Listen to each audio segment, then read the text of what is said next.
Ce que j'ai voulu faire avec ce livre un peu hybride, c'est mélanger les genres. Pour avoir été biographe par le passé, une espèce de lassitude, de longueur, qu'il me fallait un peu couper. Et je pense que Ruby était l'homme idoine. C'était parfait, type qui va vite, type qui roule vite. Pourquoi un livre hybride? Puisqu'on regarde, on regarde la trame biographique que je connais très bien, pour avoir travaillé pendant de nombreuses années sur la biographie de journalistes et de gens un petit peu comme ça, entre chien et loup, de gens un petit peu sinueux, je crois que c'est l'adjectif qui convient, de la biographie, du récit, quelque chose de très romanesque aussi, puisqu'il y a le souffle, de l'essai également, puisqu'on retrouve l'esprit critique, une analyse. Et je crois que le qualificatif idéal de ce livre, c'est un portrait. On voit au tombeau pour, les éloges un petit peu, les oraisons funèbres, les éloges qui tombaient un petit peu dans la fascination et la répulsion de certains personnages. Du coup là, avec Rubirosa, on est là, dans la fascination, le beau gosse, l'allure, l'élégance, la conversation, la vie trépidante, et dans la répulsion, la fréquentation des hommes dangereux, des hommes sanguinaires et tyranniques du XXe siècle. Et je pense que l'un peut facilement aller avec l'autre, et c'est ce qui donne une dimension totalement romanesque, je pense, à ce livre. C'est un gentil fripouille, corbeau et renard, et on a envie d'aller enquêter. Rubirosa passe dans ses pages. Dans certains textes, il ne fait pas que passer, il dure pendant quelques pages, mais on sent bien qu'il a un rendez-vous avec le livre, avec l'écriture, avec la littérature. Et c'est un peu ce rapport-là, moi, qui me titillait. Donc je me suis dit,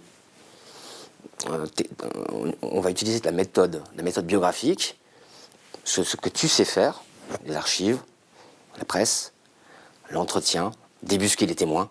Ça, c'est absolument, c'est vraiment quelque chose que j'aime faire.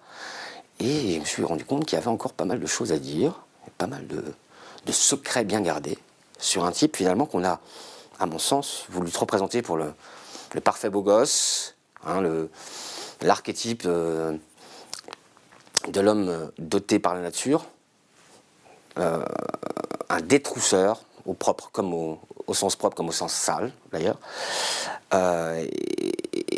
Il y avait quelque chose qui collait pas, quelque chose qui marchait pas avec Rubirosa. Première des vraies questions que je me suis posée, c'est la grande question: comment durer plus de 30 ans à la tête, dans l'entourage d'un dictateur aussi tyrannique que Trujillo? Je crois que c'est l'un des plus tyranniques, l'un des plus sanguinaires, l'un des plus versatiles, qui était capable le lundi de donner un banquet en l'honneur d'un cinéaste, d'un diplomate, et le lendemain de le faire jeter au requin à la Cudeta, la petite crique qui était pas très loin de Saint-Domingue. Comment durer? D'autant plus qu'il était le gendre. Et quand on connaît le sens de la famille chez le tyran, ça c'est la première question. Et puis on se rend compte que une éducation parisienne, il y a des choses qui ne coïncident pas. Qu'est-ce que c'est la République dominicaine ou les îles Vierges en 1914 ou 1909? On se dit comment ce type a pu s'extirper de tout ça. Déjà, et je le dis assez longuement, c'est un petit Français, c'est un petit Parisien. Ça a l'air d'être des images. On garde Rubirosa les années 50, les années 60, mais ça commence déjà dans le Paris de Paul Morand, de Julien Green, de la Grande Guerre. Et le type, petit à petit, en gagnant de l'assurance, se fabrique dans des endroits comme le Bœuf sur le Toit à 14 ans en 1924-25, le Bœuf de Picabia, le Bœuf de Duchamp, de Cocteau et Max Jacob. Et il incarne déjà un type déjà bien particulier avec un petit anachronisme et une maladresse, les Argentins, gominés, qui font florès dans le cinéma d'ailleurs hollywoodien à cette époque-là. Et là, on est captivé par la quête. On se dit, tous ces noms, tous ces rushs qu'on a en tête, on se dit, oh non, la biographie, finalement, quel ennui. On va fantasmer tout ça, on va mettre une caméra sur l'épaule et on va vraiment aller enquêter. On va le suivre partout, sans tout raconter, en retenant que les faits saillants et le sexy de l'affaire. Alors pourquoi j'en suis venu à ce texte? Il y a aussi le fait qu'il y a une niche éditoriale énorme. hein. Il y a la bibliographie justifie un petit peu la publication actuelle. Dans le monde hispanophone, dans le monde anglophone, où là il y a pléthore de textes d'une valeur assez inégale d'ailleurs.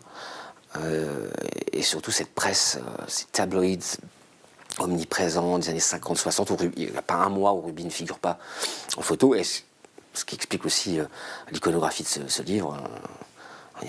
Ruby, c'est la photogénie. Enfin, Ruby, il a laissé des traces partout, c'est un visuel, c'est un modèle.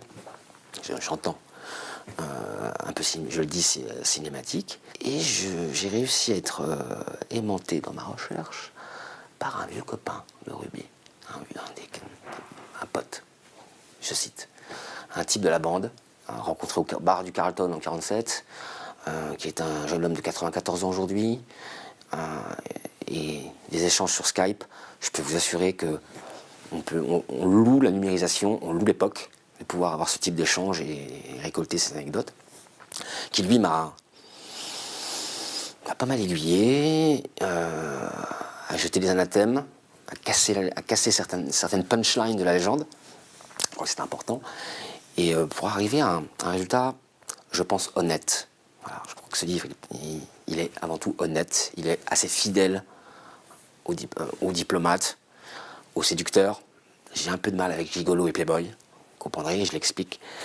Aux sportifs, aux sportman, parce que quand même, beaucoup l'ont fait passer pour un fainéant céleste, un clochard un petit peu sublime. Mais Ruby Rosas, c'est piloter des avions, piloter des voitures, boxer. Ça, je crois que dans l'éternel masculin, assez peu en sont capables. Roman, pourquoi je crois que la démarche d'écriture est quand même conditionne l'appellation, dans la mesure où j'ai voulu, encore une fois je le répète, voulu casser les canons biographiques traditionnels pour mêler l'époque, montrer comment aujourd'hui on peut faire ce type d'enquête, ce type de livre, avec les supports qui sont les nôtres, les big data qui nous ouvrent un maximum de portes, et des portes mais aussi beaucoup d'impasses. On commence par le fracas, le vacarme de l'accident, et le tout s'alterne de petits chapitres, 56, un par année de vie. Rien que par le nombre de chapitres montre que c'est quelque chose qui se propose d'aller vite, comme le bonhomme. Vite, sans toutefois essayer de pas trop se planquer dans le décor. C'était un peu le risque quand j'en parlais autour de moi, c'était un peu le risque à courir. Et il y avait plusieurs écueils, comme celui de trop durer. Mais je pense que 56 chapitres de 5 pages, qui mêlent récit au présent, passé simple, imparfait, tous les indicatifs y sont, et même mélangés. Les turiféraires de la phrase et de la langue me le pardonneront, des phrases sans verbe aussi, mais qui collent à la peau du personnage. Parce que voilà, le mot est dit, quel personnage.